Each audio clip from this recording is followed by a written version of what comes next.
Hello and नमस्कार, welcome back to the channel Deepak Yadav education. तो दोस्तों, ओलंपिक्स 2024 के गेम्स पेरिस में जारी हैं और हम भारतीयों को इंतज़ार था अपने लिए एक गोल्ड मेडल का। विनेश फोगाट का जो लास्ट मैच हुआ है इंटरनेशनल टॉप रेसलर के साथ में, वहाँ पे हम सभी को लगा कि बिल्कुल अब एक गोल्ड हमें इस ओलंपिक्स में मिलने वाला है। तो दोस्तों, आज फाइनल मैच होना था विनेश फोगाट का, लेकिन उस फाइनल मैच से पहले ही यहाँ पर इनको डिस्क्वालीफाई कर दिया गया है और बिल्कुल ये भारत के लिए एक बहुत बड़ा झटका है।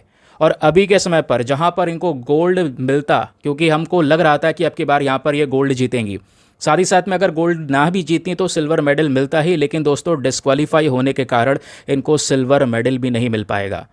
तो आखिरकार ये सभी चीज़ें हो क्यों रही हैं, क्या है रीज़न डिस्क्वालिफिकेशन का, आगे मैं इसी वीडियो में आपको समझाने वाला हूँ। तो दोस्तों, ये देख पाओगे पीएम मोदी ने भी अभी के समय पर यहाँ पे ये ट्वीट किया है, मेंशन किया है, Vinesh you are a champion among champions, you are India's pride and inspiration for each and every Indian, today's setback hurts, I wish words could express the sense of despair that I am experiencing, come back stronger, we are all rooting for you. तो PM Modi का यहाँ पे tweet है विनेश फोगाट के लिए। और ऐसे ही दोस्तों, यहाँ पे आपको 100 आर्टिकल मिल जाएंगे जहाँ पर इसके बारे में डिस्कशन हो रहा है। तो समझते हैं आखिरकार ऐसा हुआ क्यों है, इसके पीछे का कारण क्या है। यहाँ पे आप हेडिंग भी देख पाएंगे कि Indian wrestler Vinesh Phogat out of Paris Olympics overweight, billion hearts break, 1.4 billion Indians का जो हार्ट है दोस्तों वो ब्रेक हुआ है। क्यों? क्योंकि यहाँ पर एक छोटा सा रीज़न है, वो है ओवरवेट का, यानी कि इनका जो वज़न है दोस्तों वो रिक्वायरमेंट्स के हिसाब से 100 ग्राम ज़्यादा था, जिसकी वजह से यहाँ पे इनको डिस्क्वालीफाई किया है। खैर, यहाँ पे आप देख पाएंगे तो विनेश फोगाट की चर्चाएं बहुत हुई। इनका जो वीडियो है अभी के समय पर यूट्यूब पर ट्रेंडिंग है इनके लास्ट मैच का। जनरली होता क्या है, ये compete करती हैं रेसलिंग कैटेगरी में, और नॉर्मली तौर पे अगर आप देख पाएंगे तो 53 केजी कैटेगरी में ज़्यादातर इनकी फाइट्स आपको देखने को मिलेंगी, यानी कि जो 53 कैटेगरी के जो वेट होते हैं उस वाली वेट कैटेगरी में ये रेसलिंग करती हैं। लेकिन अब की बार पेरिस ओलंपिक 2024 के अंदर में इन्होंने 50 केजी यानी 50 केजी वाली कैटेगरी में ये पूरा रेसलिंग के अंदर में पार्टिसिपेट किया और कुछ मैचेस को शानदार तरीके से जीता भी दोस्तों। लेकिन दूसरे दिन पर इनका जो वेट था वो थोड़ा सा ज़्यादा पाया गया। फाइनल मैच से पहले यहाँ पे दोस्तों बताया गया है वेट में, यानी कि वैसे तो होना चाहिए था 50 केजी, बट 100 ग्राम वज़न ज़्यादा था, 100 ग्राम, एक स्मॉल मार्जिन की वजह से यहाँ पर ये सिनेरियो हमको देखना पड़ रहा है करंट समय पर। फिर काफ़ी लोग सोच रहे होंगे 100 ग्राम तो है, आराम से कम कर सकते हैं, लेकिन दोस्तों यहाँ पे आप देख पाएंगे विनेश फोगाट ने जितनी कोशिश थी वो सभी कोशिश करके देखी। अपना जो मील्स वगैरह हैं, जो खाने था वो छोड़ा, रनिंग की, पूरी रात सो नहीं पाई और ये आशा लगा रही थी कि हाँ वेट कम चुका होगा और साथ ही साथ में वो इस पर्टिकुलर वेट कैटेगरी में आ जाएंगी। लेकिन दोस्तों यहाँ पर जब वेट मेजर हुआ तो 100 ग्राम्स ज़्यादा होने की वजह से इनको डिस्क्वालीफाई कर दिया गया। जो इंडियन ऑफिशियल्स हैं दोस्तों, जो करंट समय पर इन गेम्स में हैं, उन्होंने ओलंपिक कमेटी से पूछा और ओलंपिक कमेटी ने ये जवाब दिया, लेकिन हमने उनसे रिक्वेस्ट भी की है प्लीज़ थोड़ा सा टाइम दे दीजिए, अगर आप थोड़ा सा टाइम दे सकते हैं तो प्लीज़। और आज भी हम यही सोचेंगे यार, थोड़ा सा एक्स्ट्रा टाइम अगर मिल जाए कि हाँ चलो एक बार और यहाँ पे उनको ये वेट मेजर करने का टाइम मिल जाए तो ये इंडियंस के लिए बहुत बेहतर रहता है। ये आप देख पाएंगे टीम इंडिया का ऑफिशियल ट्वीट है कि it is with regret that Indian contingent share news of disqualification of Vinesh Phogat from women's wrestling 50 KG class. उनके बहुत ज़्यादा एफर्ट्स लगाए गए, विनेश फोगाट ने बहुत बेस्ट एफर्ट्स लगाए हैं, पूरी टीम ने यहाँ पे काम किया है, पूरे रात काम किया है ताकि उनका जो वेट है उसको यहाँ पे प्रॉपर कैटेगरी में लेकर आया जा सके। बट फिर भी 100 ग्राम के आसपास वेट के बढ़ने की वजह से ये सभी चीज़ें हो गई हैं। खैर, जैसे मैंने बोला कि टीम इंडिया ने पूरी कोशिश की है, हमारे जो ऑफिशियल्स प्रेजेंट है पूरी बातचीत करने की कोशिश की कि भाई थोड़ा सा टाइम और मिल जाए, लेकिन दोस्तों यहाँ पर जो बात है वो बन नहीं पाई है।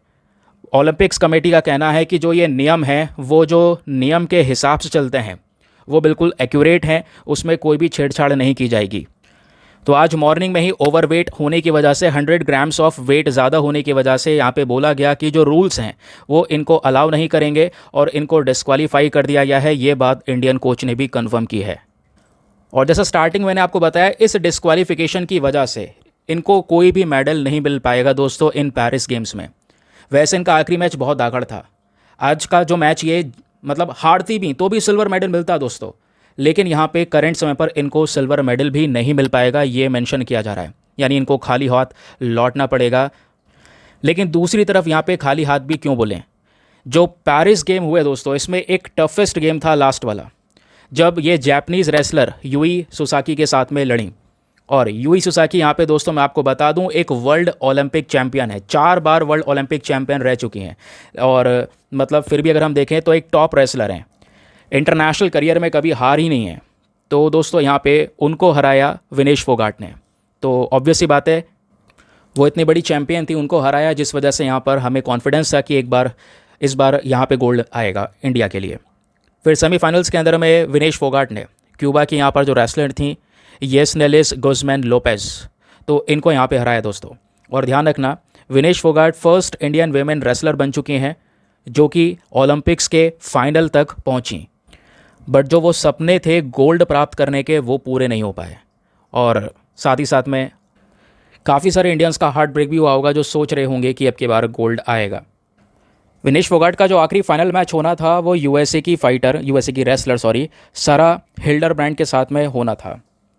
तो एक वेट पहले हो चुका था, एक दूसरा वेट, क्योंकि 2 बार वेट होता है ना कि इस ओलंपिक के रूल के हिसाब से, जो दूसरा वेट आज वेडनेसडे में मॉर्निंग में हुआ, उसमें विनेश फोगाट दोस्तों इस टेस्ट को फेल कर गई, यानी कि वो ओवर वेट पाई गई। और वेट के मामले में जो ओलंपिक्स के रूल्स हैं वो बहुत ही ज़्यादा सख्त हैं, वो यहाँ पर कोई भी टॉलरेंस या कोई भी यहाँ पर कोऑपरेशन दोस्तों नहीं रखते हैं। तो जैसा मैंने आपको बताया टोक्यो की जो गोल्ड मेडलिस्ट हैं यूई सुसाकी, जापान की स्पेशली, उनको हराने के बावजूद भी ये फर्स्ट फीमेल रेसलर बनती हैं फाइनल्स में एंटर करने वाली, लेकिन सपने पूरे नहीं हो पाए हैं। नाउ क्वेश्चन ये है कि यहाँ पे जो ये ओलंपिक के रूल्स हैं स्पेशली वेट को लेकर वो क्या बोलते हैं। तो दोस्तों यहाँ पे रेसलिंग के अपने रूल्स हैं, जिसमें यहाँ पर चैप्टर नंबर 3 है, और इस चैप्टर नंबर 3 का आर्टिकल 11 जो है वो सभी कॉम्पिटिशन्स जो होते हैं वहाँ पे वेट को लेकर मेंशन करता है कि देखिए 2 बार यहाँ पर ये वेट होती है, दोनों मॉर्निंग के अंदर में ये वेट किया जाता है। और उसके बाद में जो अपने नियम है, जैसे कि वेट करने के दौरान सिंगलेट पहनना पड़ता है, प्लस जो कंटेस्टेंट पार्टिसिपेट कर रहा है वो फिजिकली कंडीशन में बिल्कुल फिट होना चाहिए, साथ ही साथ में जो फिंगर नेल्स वगैरह हैं वो छोटे छोटे होने चाहिए। ये सभी यहाँ पे उनके कुछ गाइडलाइंस हैं, उसी गाइडलाइंस के तहत यहाँ पे कह सकते हैं कि ये विनेश फोगाट का जो रिक्वायरमेंट है वो पूरा नहीं हो पाया है, या कह सकते हैं वो रिक्वायरमेंट को फुलफ़िल नहीं कर पाई हैं, जिस वजह से उनको ये मैच नहीं करने दिया। फिर उसके बाद दोस्तों ढेर सारी रिपोर्ट्स ये भी बता रही हैं जैसे ही उनको डिस्क्वालीफाई कर दिया गया, डिस्क्वालीफाई करने के बाद में विनेश फोगाट बेहोश हो गई डिहाइड्रेशन की वजह से, ठीक है। जैसे उनको डिस्क्वालीफाई किया उसके बाद में उनको हॉस्पिटलाइज भी किया गया है। तो मीडिया के अंदर में जो रिपोर्ट्स हैं उसी के हिसाब से मैंने आपको बताया है। 29 साल की यहाँ पर ये विनेश फोगाट हैं जिन्होंने एक इतिहास रचा ट्यूसडे में, first women wrestler to make the final at an Olympics edition, but बेहोश हो गई हैं डिहाइड्रेशन की वजह से, और वो भी इस डिस्क्वालिफिकेशन के बाद।